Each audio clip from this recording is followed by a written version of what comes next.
FJ45, long wheelbase, late 1970s. Who can tell the age? We have a little guesstimate here. This one doesn't have a compliance plate. It's got everything. It's got a 12HT, it's got all these upgrades. We're going to go through it. The canopy's next level. We're going to go through it. Everything about this, where it comes from, where it's been, where it's going next. But let's start with the vehicle age itself. When they don't have a compliance plate, we've got to have a look around them. So this one, you know, these doors started very, very late, 74. Windscreen wipers down the bottom. So we know it's 75, but the fuel tank's still inside. So it could go as late as very early 79 and have a fuel tank inside. So somewhere in the late 70s, Toyota Japan shipped this out to Australia and somebody owned it. That somebody we'll never know. We actually don't know the in-depth history of this one. The current owner, John, tells me it comes from a Batesman Bay at some stage. Batesman Bay, New South Wales, a beautiful little town, but it's been mod plated here in Queensland. So before he got it, someone in Queensland's done the engine conversion, the gearbox, everything, done all the conversion and plated it here in Queensland. Doesn't mean it was done in Queensland, plated it here in Queensland. Now John's a fellow long drive for the drought. A lot of you will know and heard me talk about that before. If you don't know, it's where 40 series owners, about 50 of us get together. We go out back, raise money for the farm angels who give it to farmers, not just drought, farmers in need. And John's been doing it in a little white BJ42. He hasn't sold it, he's not that crazy. He's bought another one. Every man needs 2 Land Cruisers. He's bought another one. And this is going to be his new Tourer. 12HT is a better engine to tour in. It's got the box, him and his lovely wife Lisa. They can go exploring together and just get off the grid in this one. And we'll go through it. Oh man, the setup is great. But let's look at the exterior of this car. It is very, very well kept. I do note there is a fiberglass roof. It has had a paint job and a restoration sometime body-wise in its life because it's in excellent condition. Right up the front, looks good. The ARB hoop bar with some LED lights. That also houses the GME aerial for his UHF. When I said LED lights, that's both headlight and spotlight. So you'll be able to see in the dark. What a difference, I don't know the brand, but what a difference that makes. It is missing a sun visor sold by Mr. Land Cruiser.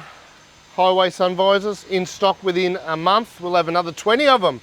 Get your name down now. And working our way back. Dual battery system underneath the tray, very simple. That all goes into the tray. Isolated from the main battery underneath. Old Man Emu. So they got a good reputation, the Old Man Emu. Got the Old Man Emu suspension running under there. That leads me to the box. The box is quite a unique thing. I do believe it was already on there.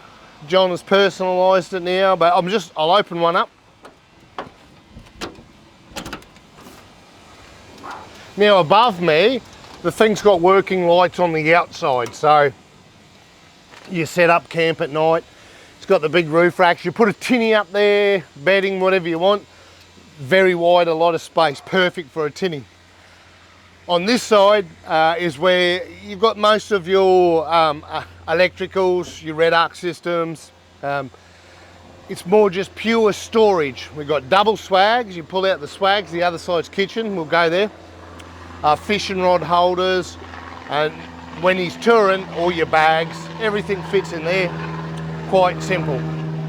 It's the other side. I reckon we go look now at the other side and have a look at the kitchen setup. It's for traveling, it don't get much simpler and better than this, and that's what you really want, simplicity and simple. This side, this is the party central. Kitchen, fridge, living, lifestyle, and you gotta love the drop down. I don't have a drop down and I'm forever going like this in mine. Slides out, but the drop down.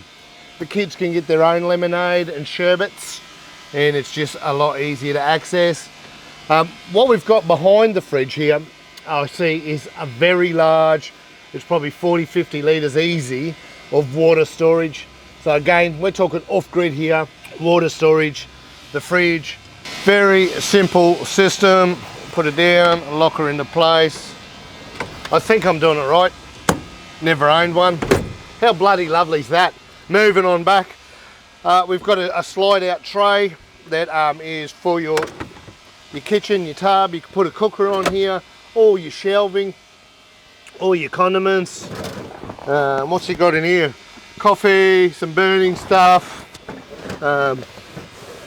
high-vis underwear, all sorts of stuff goes on this side. Your fire extinguisher, your gas bottle, gas, hot water, fridge. I am really talking off the grid.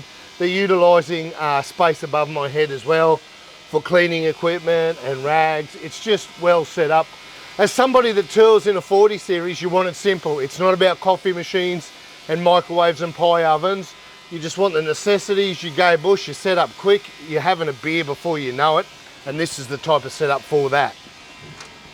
While I'm standing on this side of the car, I'll let you know that when I put the canopy door down, there's a drifter awning on there. It looks quite large. I don't know if it's a 270, but it looks quite a large quality one, again, for camping. And work lights are on both sides of this vehicle, and so is the dual battery. They've got batteries on either side of the tray. Just really set up. Safari snorkel. And check this out. In the 80s, my bonnet, you put your hand under here. Look, not everyone will know, these ones had them hidden under the bezel. And you just flick it like that, and boom. Needs a strut kit. We'll gently lay it back. That is a 12 HT. Isn't it a thing of beauty? Absolutely beautiful. We see a compressor straight away, so we know it's probably got aircon. We'll go and have a look in a minute and play with some buttons.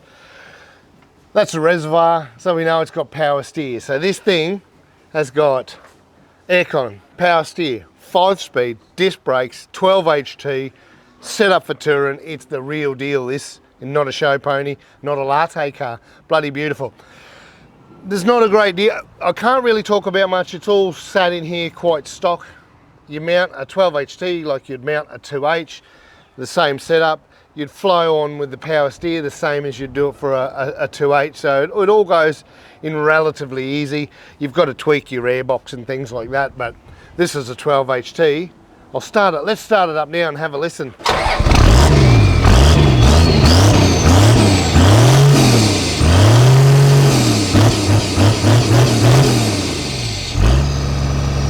Isn't that a note of beauty? I love the 12 HT. The 12 HT is a bit like a truck. The 2H is a bit like a tractor in their notes. Bloody beautiful.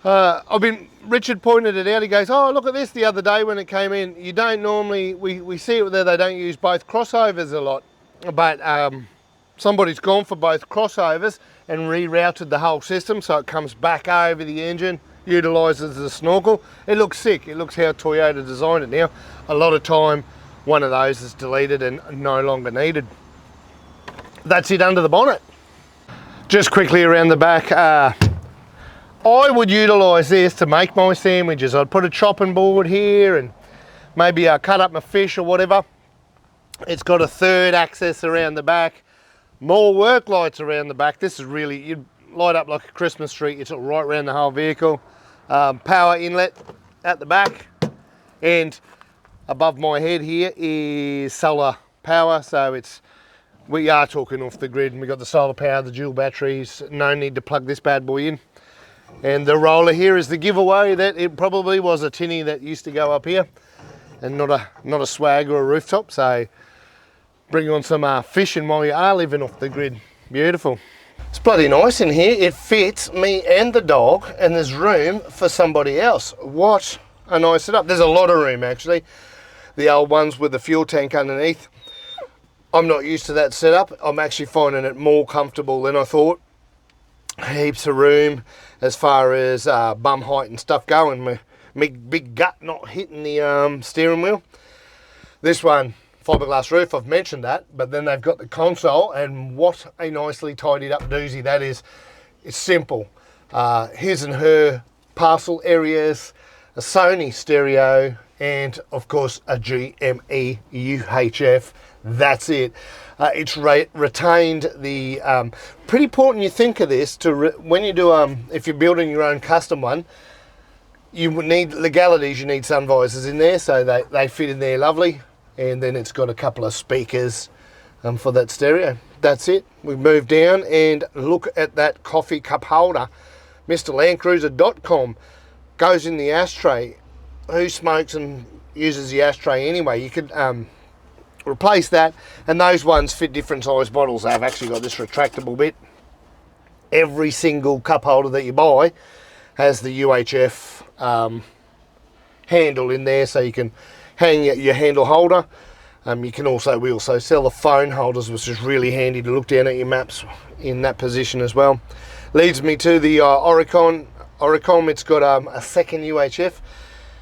I like to run two. I got picked on for that, but you know, one on channel 40, one on your mates, you can have a listen. Or some four-wheel drive parks, or you're in the desert, you need certain channels to hear over the hill. One on your mates, one communicating ahead. It's a bloody awesome idea. The aircon's a bloody awesome idea too on a day like today. It's actually quite warm for a winter's day. So that's all plumbed up and working. Great job. It goes with, there's some sound deadener and there's some tinted windows, so that really holds the cool air in here. John and Lisa are just going to love that. What do you reckon, Blue Dog? Is it comfy sitting on the Black Duck seats? Yep, we got the Black Duck seat covers on the original seats. And other than that, we're looking at an original car. What somebody has done to this one is just put a pull stop, so it's not on the key anymore. I guess the advantage there is it's manual, nothing electrical to worry about breaking down. It does have an aftermarket gauge near my knee here for the boost. Probably use a pyro gauge, but she's a sweet engine, don't matter. Let's go, Blue. Let's go touring. This thing's set up and ready. It's running the BF Goodrich. They're 32, they're 265, so it actually sits quite well. You don't have to go silly and too big. It suits the car really well, and it's set up for their purpose.